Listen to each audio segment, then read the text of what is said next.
প্রধান উপদেষ্টা বাংলাদেশের জন্য পরিষ্কার ও সাশ্রয়ী বিদ্যুৎ জ্বালানি সমাধানের উপর জোর দিয়েছেন। প্রধান উপদেষ্টা টেকসই অর্থনৈতিক উন্নয়নের জন্য পরিষ্কার, নিরাপদ এবং আরও সাশ্রয়ী বিদ্যুৎ জ্বালানি খাত গড়ে তোলার উপর গুরুত্ব আরোপ করেন।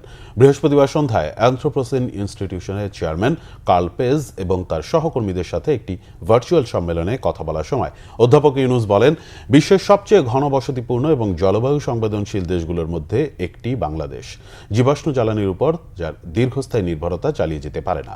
অধ্যাপক ইউনুস বলেন, বড় আকারে সৌরশক্তি স্থাপন সহ পরিষ্কার শক্তির বিকল্পগুলো বিবেচনা করার সময় এখন বাংলাদেশের।